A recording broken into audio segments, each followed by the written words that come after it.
اصحاب الصفہ۔ اعوذ باللہ من الشیطان الرجیم، بسم اللہ الرحمن الرحیم۔ اللہم صلی علی سیدنا و مولانا محمد وعلی آل سیدنا و مولانا محمد وبارک وسلم۔ اصحاب الصفہ خلفائے راشدین اور چند ائمہ اہل بیت اطہار کے بعد دربار نبوی صلی اللہ علیہ وسلم کے اصحاب صفہ کا تذکرہ اختصاراً کرتا ہوں، اگرچہ اس سے قبل کی تصنیف منہاج الدین میں نام بنام تفصیل کے ساتھ بیان کر چکا ہوں۔ اس جگہ ان کے اسماء و کنیت اور مختصر حال بیان کرتا ہوں تاکہ مقصد برآری میں معاون ثابت ہو۔ وباللہ التوفیق۔ واضح رہنا چاہیے کہ امت مسلمہ کا اس پر اجماع ہے کہ حضور اکرم صلی اللہ علیہ وسلم کے صحابہ کرام کی ایک جماعت مسجد نبوی صلی اللہ علیہ وسلم میں ہمہ وقت مصروف عبادت رہتی تھی اور انہوں نے کسب معاش سے کنارہ کشی اختیار کر رکھی تھی۔ اللہ تعالیٰ نے اپنے نبی صلی اللہ علیہ وسلم کو ان کی طرف خصوصی توجہ فرمانے کا حکم دیا، چنانچہ ارشاد ہے وَلَا تَطْرُدِ الَّذِينَ يَدْعُونَ رَبَّهُمْ بالغداوتی والعشی یریدون وجہ۔ الانعام آیت 52۔ جو لوگ دن رات اپنے رب کی عبادت کرتے ہیں اور اس کی رضا چاہتے ہیں، آپ ان پر توجہ خاص مبذول فرمائیں۔ اصحاب صفہ کے فضائل و مناقب میں بکثرت آیات قرآنی اور احادیث نبوی صلی اللہ علیہ وسلم ناطق و شاہد ہیں۔ ان میں سے چند باتوں کا اس جگہ ذکر کرتا ہوں۔ حضرت ابن عباس رضی اللہ عنہ بیان کرتے ہیں کہ ایک دن رسول خدا صلی اللہ علیہ وسلم کا گزر اصحاب صفہ کی طرف ہوا اور آپ صلی اللہ علیہ وسلم نے ملاحظہ فرمایا کہ فقر و مجاہدے کے باوجود خوش و خرم ہیں۔ آپ نے ان سے فرمایا اے اصحاب صفہ، تم کو اور میری امت کے ہر اس شخص کو جو تمہاری صفت پر خوش دلی سے قائم ہو بشارت دی گئی ہے کہ تم جنت میں میرے رفقا ہوگے۔ نمبر 1، ان اصحاب صفہ میں سے ایک صحابی حضرت بلال بن رباح رضی اللہ عنہ ہیں جو بارگاہ جبروت کے منادی یعنی مؤذن اور حضور صلی اللہ علیہ وسلم کے پسندیدہ تھے۔ نمبر 2، دوسرے صحابی حضرت ابو عبداللہ سلیمان فارسی رضی اللہ عنہ ہیں جو حضور صلی اللہ علیہ وسلم کے محبوب اور محرم اسرار تھے۔ نمبر 3، تیسرے صحابی حضرت ابو عبیدہ عامر بن عبداللہ بن جرح رضی اللہ عنہ ہیں جو مہاجر و انصار کے جرنیل تھے اور رضائے الہی کے ہر وقت طالب تھے۔ نمبر 4، چوتھے صحابی حضرت ابو فیضان عمارہ بن یاسر رضی اللہ عنہ ہیں جو برگزیدہ اور محبوبان خدا کی زینت تھے۔ نمبر 5، پانچویں صحابی حضرت ابو مسعود عبداللہ بن مسعود حضلی رضی اللہ عنہما ہیں جو علم و حلم کے محزن ہیں۔ نمبر 6، چھٹے صحابی حضرت عتبہ بن مسعود برادر حضرت عبداللہ بن مسعود رضی اللہ عنہما ہیں جو پاک تینت اور درگاہ حرمت کے متمسک تھے۔ نمبر 7، ساتویں صحابی حضرت مقداد بن الاسود رضی اللہ عنہ ہیں جو گوشہ تنہائی کی راہ کے سالک اور ہر عیب و ذلت سے کنارہ کشی کرنے والے تھے۔ نمبر 8، آٹھویں صحابی حضرت خباب ابن الارض رضی اللہ عنہ ہیں جو مقام تقوی کی دعوت دینے والے اور بلا و مصیبت پر راضی رہنے والے تھے۔ نمبر 9، نویں صحابی حضرت صہیب بن سنان رضی اللہ عنہ ہیں جو درگاہ رضا کے قاصد اور بارگاہ بقا اندر فنا کے طالب تھے۔ نمبر 10، دسویں صحابی حضرت عتبہ بن غزوان رضی اللہ عنہ ہیں جو سعادت کے موتی اور بحر قناعت کے شناور تھے۔ نمبر 11، 11ویں صحابی حضرت زید بن الخطاب رضی اللہ عنہ ہیں جو حضرت فاروق اعظم رضی اللہ عنہ کے بھائی تھے۔ دونوں جہان اور تمام مخلوق سے منہ موڑ کر ایک خدا کے ہو کر رہ گئے۔ نمبر 12، 12ویں صحابی حضرت ابو قبیصہ رضی اللہ عنہ ہیں جو حضور اکرم صلی اللہ علیہ وسلم کے محبوب اور مشاہدات کی طلب میں مشقتیں جھیلنے والے تھے۔ نمبر 13، 13ویں صحابی حضرت ابو مرصد قمانۃ الحسین ادوی رضی اللہ عنہ ہیں جو معز و طواب اور تمام مخلوق سے منہ موڑ کر خدا کی طرف رجوع کرنے والے تھے۔ نمبر 14، 14ویں صحابی حضرت سالم جو حضرت حذیفہ یمانی رضی اللہ عنہ کے مولی ہیں وہ راہ تواضع کی تعمیر کرنے والے اور حجت قطعیہ کی راہ طے کرنے والے تھے۔ نمبر 15ویں صحابی حضرت عکاشہ بن الحسین رضی اللہ عنہ ہیں، جو عذاب الہی سے ڈرنے والے اور گمراہی سے دور رہنے والے تھے۔ نمبر 16ویں صحابی حضرت مسعود بن ربیع القاری رضی اللہ عنہ ہیں، جو قبیلہ بنی کار کے سردار اور مہاجر و انصار کی زینت تھے۔ نمبر 17ویں صحابی حضرت ابو ذر بن جنادہ غفاری رضی اللہ ہیں، جن کا زہد حضرت عیسیٰ علیہ السلام کے مشابہ اور حضرت موسیٰ علیہ السلام کی مانند تھا، جو دیدار الہی کے مشتاق تھے۔ نمبر 18ویں صحابی حضرت عبداللہ بن عمر رضی اللہ عنہما، جو حضور کے تمام قول و فعل کے محافظ اور ہر خوبی سے متصف تھے۔ نمبر 19ویں صحابی حضرت صفوان بن بیضہ رضی اللہ عنہ ہیں، جو مقام استقامت پر قائم اور مطابقت شریعت پر گامزن تھے۔ نمبر 20ویں صحابی حضرت ابو الدرداء ایوم بن عامر رضی اللہ عنہ ہیں، جو صاحب ہمت اور ہر تہمت سے مبرہ اور پاک تھے۔ نمبر 21ویں صحابی حضرت ابو لبابہ بن عبد المنذر رضی اللہ عنہ ہیں، جو حضور اکرم صلی اللہ علیہ وسلم کے برگزیدہ صحابی اور بارگاہ جاہ سے تعلق رکھنے والے تھے۔ نمبر 22ویں صحابی حضرت عبداللہ بن بدر جہنی رضی اللہ عنہ ہیں، جو کیمیائے بحر شرف اور توکل کے صدف کے موتی تھے۔ اگر تمام اصحاب صفہ کے اسماء بیان کیے جائیں تو کتاب بہت طویل ہو جائے گی۔ شیخ ابو عبد الرحمن محمد بن الحسین سلمہ رحمۃ اللہ نے جو مشائخ اعظام کے کلام و اقوال کے جامع و ناقل ہیں، ایک کتاب خاص اہل صفہ کے لیے تصنیف فرمائی ہے، جس میں ہر ایک کے مناقب و فضائل اور اسماء گرامی ان کی کنیتوں کے ساتھ علیحدہ علیحدہ بیان کیے ہیں۔ یہ کتاب قابل دید ہے۔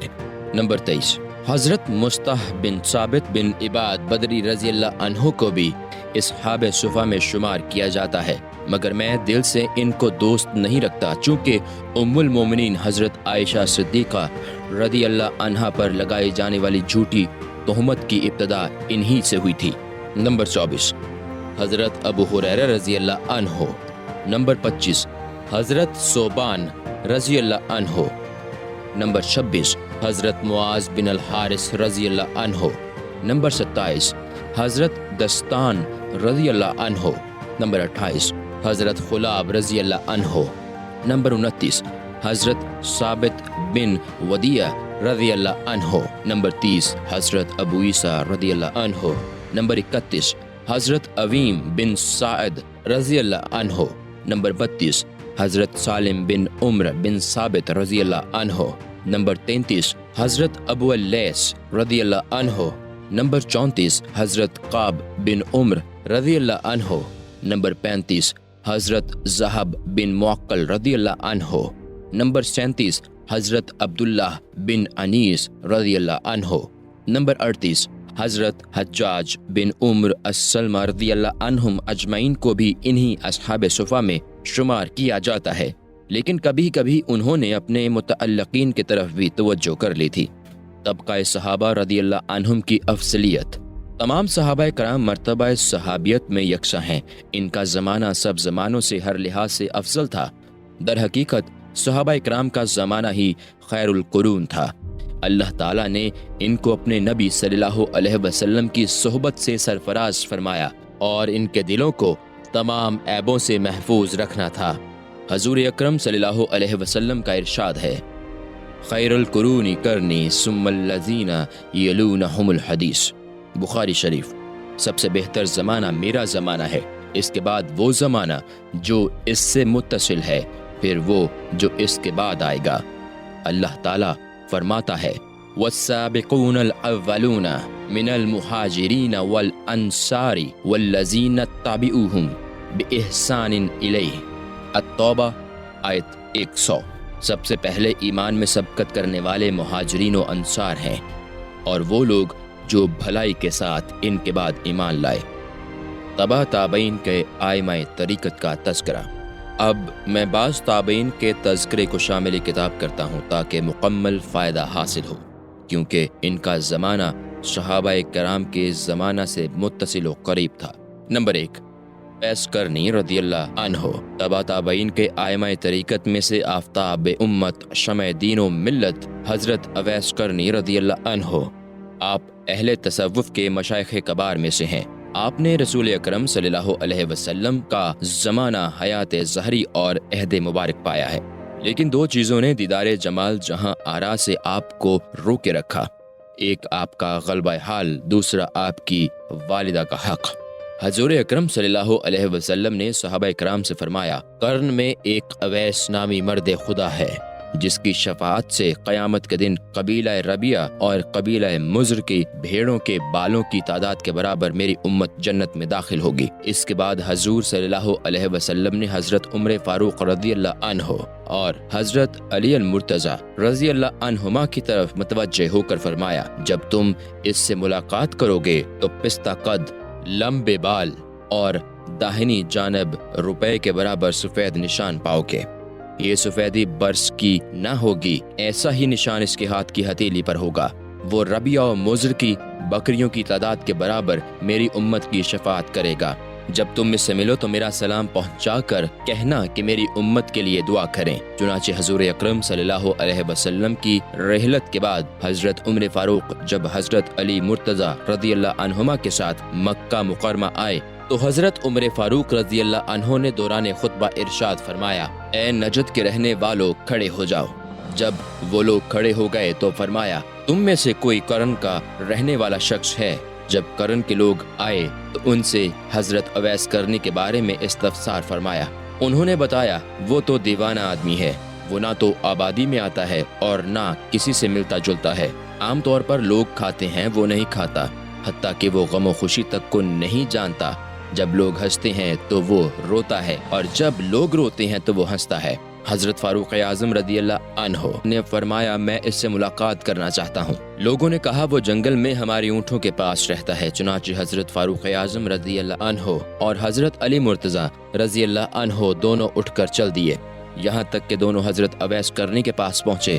وہ نماز میں مصروف تھے، ہم انتظار میں بیٹھ گئے۔ جب وہ نماز سے فارغ ہوئے تو سلام عرض کیا اور دونوں نے ان کی ہتھیلی اور پہلو پر نشان دیکھے، اور جب حضور اکرم صلی اللہ علیہ وسلم کی بیان کردہ نشانیوں کو پہچان لیا تو دعا کے خواستگار ہو کر حضور اکرم صلی اللہ علیہ وسلم کا سلام اور امت کے لیے دعا کی وصیت پہنچائی۔ کچھ دیر یہ دونوں ان کے پاس بیٹھے رہے، پھر حضرت اویس رضی اللہ عنہ نے کہا، آپ نے بڑی تکلیف و زحمت فرمائی، اب جائیے، قیامت نزدیک ہے، وہاں ہمیں ایسا دیدار نصیب ہوگا جو کبھی منقطع نہ ہوگا۔ اب میں قیامت کا راستہ بنانے اور اسے صاف کرنے میں مشغول ہوں۔ ان دونوں امیروں کی ملاقات سے اہل قرن کو معلوم ہو گیا کہ بظاہر یہ دیوانہ آدمی کون ہے، چنانچہ وہ لوگ ان کی بہت عزت اور قدر و منزلت کرنے لگے۔ اس واقعے کے بعد حضرت اویس کرنی وہاں سے کوچ کر کے کوفہ چلے گئے۔ کوفہ میں انہیں صرف حرم بن حبان نے ایک مرتبہ دیکھا، یہاں تک کہ جنگ صفین میں حضرت علی مرتضی کی حمایت میں جہاد کے لیے نکلے اور لڑتے ہوئے جام شہادت نوش فرمائی۔ عاش حمیدن اومات شہیدن، پسندیدہ زندگی گزاری اور شہادت کی موت پائی۔ حضرت اویس کرنی رضی اللہ عنہ کا ارشاد ہے کہ وحدت میں سلامتی ہے، اس لیے کہ جس کا دل تنہا ہو وہ غیر کے فکر و اندیشہ سے بے پرواہ، ہر حال میں مخلوق سے کنارہ کش اور ان آفتوں سے محفوظ رہتا ہے۔ لیکن اگر یہ سمجھے کہ تنہائی کی زندگی گزارنا محال ہے تو وہ جان لے کہ اس کے دل پر شیطان کا تسلط ہے اور اس کے سینہ میں نفس کا غلبہ ہے۔ حالانکہ جس وقت دنیا و آخرت کی فکر اور خلق کا اندیشہ اس کے دماغ میں موجود ہے، اس وقت تک وحدت و تنہائی سے ہمکنار نہیں ہو سکتا، اس لیے کہ کسی خاص چیز سے راحت پانا اور اس کی فکر رکھنا ایک ہی چیز ہے۔ جسے خلوت گزینی اور تنہائی کی عادت ہو گئی، وہ اگرچہ مجلس میں بیٹھا ہو مگر اس کی وحدت میں کوئی خلل واقع نہیں ہوگا، اور جو شخص کسی اور خیال میں غرق ہوا اگرچہ وہ خلوت میں ہو، یہ خلوت اسے فارغ نہیں کرتی۔ معلوم ہوا کہ انسان سے جدا ہونا محبت الہی نہیں ہے۔ جسے انسانوں سے محبت ہے اس کے دل میں خدا کی دوستی کا گزر نہیں ہوتا، بلکہ اسے محبت الہی کی ہوا تک نہیں لگتی، اس لیے کہ وحدت صاف دل بندہ کی صفت ہے۔ سنو، اللہ تعالیٰ فرماتا ہے، الیس اللہ بکافٍ عبدہ، کیا اللہ بندے کے لیے کافی نہیں؟ نمبر 2، حضرت حرم بن حبان رضی اللہ عنہ طبقہ تابعین کے ائمہ طریقت میں سے منبع صفا معدن وفا حضرت حرم بن حبان رضی اللہ عنہ ہیں، جو اکابر طریقت میں سے ہیں۔ آپ کو طریقت و معرفت میں کمال دسترس حاصل تھی، صحابہ اکرام کی مجلسوں میں رہے ہیں۔ آپ نے جب حضرت اویس کرنی رضی اللہ عنہ سے ملاقات کرنے کا ارادہ کیا تو کرن پہنچے، لیکن وہ وہاں سے کوچ کر کے جا چکے تھے۔ نا امید ہو کر واپس آ گئے، پھر پتہ چلا کہ کوفہ میں ہیں تو کوفہ پہنچ گئے، مگر طویل عرصہ تک ملاقات نہ ہو سکی۔ مایوس ہو کر بصرے جانے کا ارادہ کیا تو اچانک فرات کے کنارے جبہ پہنے وضو کرتے مل گئے۔ دیکھتے ہی پہچان لیا۔ جب کنارہ فرات سے باہر آ کر ریش مبارک میں کنگھی کی تو حضرت حرم بن حبان نے آگے بڑھ کر سلام عرض کیا۔ انہوں نے جواب دیا، وعلیکم السلام یا حرم بن حبان۔ حضرت حرم بن حبان رضی اللہ عنہ نے دریافت کیا، آپ نے مجھے کیسے پہچانا؟ انہوں نے کہا، میری روح نے تمہاری روح کو پہچان لیا۔ کچھ عرصہ قیام کے بعد انہیں واپس کر دیا۔ حضرت حرم رضی اللہ عنہ فرماتے ہیں کہ حضرت عمر اور حضرت علی مرتضیٰ رضی اللہ عنہما سے میری اکثر باتیں ہوئی ہیں۔ حضرت اویس کرنی کرم اللہ وجہہ نے مجھے باروایت حضرت عمر فاروق رضی اللہ عنہ حضور اکرم صلی اللہ علیہ وسلم کی یہ حدیث سنائی کہ انما الاعمال بالنیات ولکل امرئ ما نوى، بخاری شریف۔ آخر تک یعنی حقیقت یہ ہے کہ ہر عمل کا مدار نیتوں پر ہے، اور ہر شخص کو وہی ثمر ملتا ہے جو نیت کرے۔ جس نے خدا اور رسول کی طرف ہجرت کی تو اس کی ہجرت خدا اور رسول کی ہی طرف ہوگی، اور جس نے دنیا کی طرف ہجرت کی وہی ملے گا۔ اگر بیوی کی خواہش کی تو اس سے نکاح کر لے گا، اس کی ہجرت اسی کے لیے ہے جس کی وہ نیت کرے۔ اس کے بعد حضرت اویس کرنی نے مجھے نصیحت کی کہ علیکہ بقلب، تم پر فرض ہے کہ اپنے دل کی نگہداشت کرو تاکہ کسی غیر کی فکر میں مبتلا نہ ہو جاؤ۔ دلوں کی حفاظت کا طریقہ۔ اس نصیحت کے دو معنی ہیں، ایک یہ کہ دل کو ریاضت و مجاہدے کے ذریعہ حق تعالیٰ کی اطاعت پر لگائے رکھے، دوسرے یہ کہ خود کو دل کے تابع کرو۔ یہ دونوں اصول قوی ہیں۔ دل کو حق کے تابع کرنا ارادت مندوں کا کام ہے، تاکہ خواہشات کی کثرت اور ہوائے نفس کی محبت سے دل محفوظ رہے، اور تمام نامواقف خطرات اور اندیشے دل سے نکال پھینکے، اور اس کی درستگی و حفاظت کی تدبیر میں مشغول ہو کر حق تعالیٰ کے نشان قدرت پر نظر رکھے، تاکہ دل خدا کی محبت کی آماج گاہ بن جائے۔ اور خود کو دل کے تابع کرنا کاملوں کا کام ہے، کیونکہ حق تعالیٰ ان کے دلوں کو نور جمال سے منور کر کے تمام اسباب علل سے پاک و صاف بنا کر مقام بلند اور درجہ رفیع پر فائز کر دیتا ہے، اور ان کے جسموں کو خلعت قرب سے نواز دیتا ہے، اور اپنے لطائف و تجلیات کی روشنی میں انہیں منور کر دیتا ہے، اور مشاہدہ قرب سے سرفراز کرتا ہے۔ جس وقت کامل کی ایسی حالت ہو جائے، اس وقت اسے خود کو دل کے تابع اور اس کے موافق کر دینا چاہیے۔ گویا پہلی صفت کے حضرات صاحب القلوب، مالک القلوب، اور باقی الصفت مغلوب قلوب اور فانی الصفت ہوتے ہیں۔ اس مسئلہ کی اصل و حقیقت یعنی دلیل و حجت میں اللہ تعالیٰ کا ارشاد ہے کہ الا عبادک منہم المخلصین، الحجر آیت 40، مگر یہ کہ ان میں سے تیرے مخلص بندے۔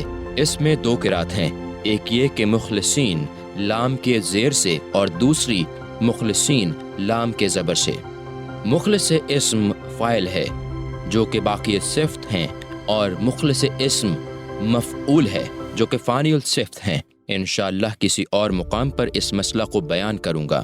وہ حضرت جو فانی الصفت ہیں وہ زیادہ جلیل القدر ہیں، اس لیے کہ انہوں نے خود کو دل کے تابع اور اس کے موافق بنا رکھا ہے، اور ان کے دل حق تعالیٰ کے سپرد ہیں، اور ان میں حق تعالیٰ ہی جلوہ گر ہے، اور وہ اس کے مشاہدہ میں قائم ہیں۔ لیکن وہ حضرات جو باقی صفت ہیں وہ دل کو بکوشش امر حق کے موافق بناتے ہیں۔ اسی مسئلہ کی بنیاد ہوش و مستی اور مشاہدہ و مجاہدہ پر ہے، واللہ عالم۔ حضرت حسن بصری رضی اللہ عنہ طبقہ تابعین کے ائمہ طریقت میں سے امام عصر یگانہ زمانہ حضرت ابو علی الحسن بصری رضی اللہ عنہ ہیں۔ بعض علماء ان کی کنیت ابو محمد بتاتے ہیں، اور بعض ابو سعید اہل طریقت کے درمیان آپ کی بڑی قدر و منزلت ہے، علم سلوک میں آپ کے لطیف اشارات ہیں۔ حکایت: ایک مرتبہ حضرت حسن بصری رحمۃ اللہ علیہ نے ایک دیہاتی کے سوال پر فرمایا، صبر دو طرح پر ہوتا ہے، ایک مصیبت و بلا پر صبر کرنا اور دوسرا ان پر صبر کرنا جن کے نہ کرنے کا حکم حق تعالیٰ نے دیا ہے۔ جن چیزوں کے پیچھے چلنے سے حق تعالیٰ نے ہمیں منع کیا ہے انہیں نہ کریں۔ اس پر دیہاتی نے کہا، آپ سراپائے زاہد ہیں، میں نے آپ سے بڑھ کر کسی کو زاہد نہیں دیکھا۔ حضرت حسن بصری نے فرمایا، اے بندہ خدا، میرا زہد مرغوب چیزوں میں ہے اور میرا صبر اضطرار و بے قراری میں سے ہے۔ دیہاتی نے کہا، اس ارشاد کی وضاحت فرمائیں کیونکہ میرا اعتقاد متزلزل ہو گیا ہے۔ آپ نے فرمایا، بلاؤں پر میرا صبر کرنا اور خدا کے منع کردہ چیزوں سے کنارہ بر بنائے اطاعت ہیں، اس لیے کہ یہ آتش دوزخ کے خوف سے ہے اور اضطرار و بے قراری ہے، اور دنیا میں جو میرا زہد ہے وہ آخرت کی رغبت کی وجہ سے ہے، اور یہ عین رغبت ہے۔ خوشی و مسرت کا موجب تو یہ ہے کہ دنیا میں اپنے نصیب پر قناعت کرے اور اسی کو حاصل کرے، تاکہ اسی کا صبر حق تعالیٰ کے لیے نہ ہو، یہ کہ اپنے جسم کو آتش دوزخ سے بچانے کے لیے ہو، اور اپنا زہد خالص اللہ تعالیٰ کے لیے نہ ہو، یہ کہ جنت میں جانے کی خواہش کے لیے ہو۔ یہ صحت اخلاص کی نشانی و علامت ہے۔ بدوں کی صحبت سے پرہیز۔ حضرت حسن بصری رحمۃ اللہ علیہ فرماتے ہیں کہ بدوں کی صحبت نیکوں سے بدگمانی پیدا کرتی ہے۔ یہ نصیحت بالکل صحیح و درست ہے اور موجودہ لوگوں کے حال کے عین مطابق ہے۔ مقبولان بارگاہ کے تمام منکروں پر صادق ہے۔ عام بدظنی و انکار کی وجہ یہی ہے کہ لوگ نقلی صوفیوں کی صحبت اختیار کرتے ہیں، اور جب ان سے خیانت، جھوٹ اور غیبت وغیرہ کا صدور ہوتا ہے، وہ کھیل کود اور بیہودہ پن کے شائق ہوتے ہیں، لغویات و خواہشات اور شہوتوں کے دلدادہ ہوتے ہیں، اور حرام و مشتبہ مال کے جمع کرنے میں حریص ہوتے ہیں، تو لوگ یہی سمجھنے لگتے ہیں کہ تمام صوفی ایسے ہی ہوتے ہوں گے اور تمام صوفیوں کا یہی مذہب ہوگا، حالانکہ یہ بات بالکل غلط ہے، بلکہ صوفیاء کے تمام افعال طاعت الہی میں ہوتے ہیں، اور محبت الہی سے بھرپور ان کی زبانوں پر کلمہ حق ہوتا ہے۔ ان کے قلوب محبت الہی کی جگہ، ان کے کان کلام حق سننے کا مقام، اور ان کی آنکھیں مشاہدہ جمال الہی کی جگہ ہوتی ہیں۔ جو کوئی خیانت کا مجرم ہوتا ہے وہ اس کا مواخذہ دار ہوگا۔ یہ نہیں کہ جہاں بھر کے بزرگوں اور اکابر کو ایک جیسا سمجھا جائے۔ جو بدوں کی صحبت اختیار کرتا ہے دراصل خود اس میں ہی بدی کے جراثیم ہوتے ہیں۔ اگر اس کے دل میں نیکی و بھلائی کا مادہ ہوتا تو وہ نیکوں کی صحبت اختیار کرتا، اس لیے وہی شخص مستحق ملامت ہے جو نالائق اور نااہلوں کی صحبت اختیار کرتا ہے۔ ایک وجہ انکار یہ بھی ہوتی ہے کہ جب صوفیاء کو اپنی خواہش نفس کے خلاف پاتے ہیں تو ان کے مقامات بلند سے انکار کرنے لگتے ہیں یا منکروں کے ہم زباں ہو جاتے ہیں۔ اہل معرفت صوفیاء کرام کے انکار کرنے والے لوگ مخلوق خدا میں شریر تر اور غایت درجہ ذلیل و کمینہ ہوتے ہیں، کیونکہ صوفیاء کا طریقہ جہاں بھر میں برگزیدہ ہے اور ان کی برکتوں سے دونوں جہان کی مرادیں حاصل ہوتی ہیں۔ یہ حضرات تمام جہاں میں ممتاز ہیں۔ اسی معنی میں یہ شعر ہے جس کا ترجمہ کچھ یوں ہے، تم میرے نفس کو حقیر نہ جانو، وہ تمہارا محبوب ہے۔ ہر شخص کو اپنے ہی ہم جنسوں سے مراد حاصل ہوتی ہے۔ نمبر 4، حضرت سعید ابن المسیب رضی اللہ عنہ تبع تابعین کے ائمہ طریقت میں سے رئیس العلماء فقیہ الفقہا حضرت سعید ابن المسیب رضی اللہ عنہ عظیم المرتبت، رفیع المنزلت، ہر دل عزیز اور سیرت و خصائل میں عمدہ ترین تھے۔ تفسیر، حدیث، فقہ، لغت، شعر، توحید، نعت اور علم حقائق میں آپ کا بڑا مرتبہ ہے۔ وہ ظاہر میں ہوشیار اور طبیعت میں نیک سیرت تھے۔ یہ خوبی تمام مشائخ کے نزدیک محمود و مسعود ہے۔ آپ فرماتے ہیں، اے مرد مسلمان، اپنی اسی تھوڑی سی دنیا پر جو تجھے دین کی سلامتی کے ساتھ حاصل ہوئی ہے، اس پر قناعت کر۔ جس طرح عام لوگ اپنے دین کھول کر مال کی زیادتی پر خوش ہوتے ہیں، اگر فقر میں دین کی سلامتی ہے تو یہ اس تونگری سے بہتر ہے جس میں غفلت بھی ہو اور دین بھی جاتا رہے، اس لیے کہ سلامتی ایمان کے ساتھ جب فقیر اپنے دل کی طرف خیال کرتا ہے تو مال دنیا سے اسے خالی پاتا ہے اور جو میسر آتا ہے اسی پر قناعت کرتا ہے، اور تونگر جب اپنے دل کی طرف خیال کرتا ہے تو اسے ہر دم مال کی طمع و زیادتی میں فکر مند پاتا ہے اور وہ حصول دنیا کی خاطر ہر طرف ہاتھ پاؤں مارتا ہے۔ لہٰذا محبوبان خدا کی ہر آن نظر حق تعالیٰ کی رضا پر رہتی ہے اور غافلوں کی نظر ہمیشہ اس دنیا پر رہتی ہے جو غرور و آفت سے بھرپور ہے۔ حسرت و ندامت ذلت و معصیت سے بہتر ہے۔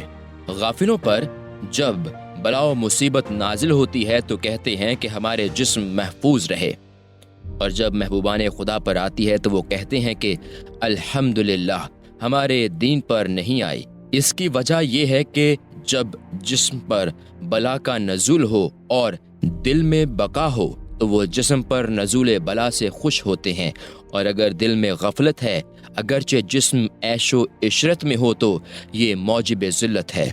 در حقیقت مقام رضا یہ ہے کہ کم دنیا کو زیادہ اور زیادہ دنیا کو کم سمجھے، اس لیے کہ اس کی کمی اس کی زیادتی کی مانند ہے۔ حضرت سعید ابن المسیب ایک مرتبہ مکہ مکرمہ میں تھے۔ کسی نے آ کر پوچھا، مجھے ایسا ہلال بتائیے جس میں حرام کا شائبہ نہ ہو، اور ایسا حرام بتائیے جس میں حلال کا شائبہ نہ ہو۔ تو آپ نے جواب دیا، ذکر الہی ایسا حلال ہے جس میں کسی حرام کا شائبہ نہیں، اور غیر اللہ کا ذکر ایسا حرام ہے جس میں ذرہ بھر حلال نہیں، اسی لیے ذکر اللہ میں نجات ہے اور ذکر غیر میں ہلاکت ہے۔ وباللہ التوفیق۔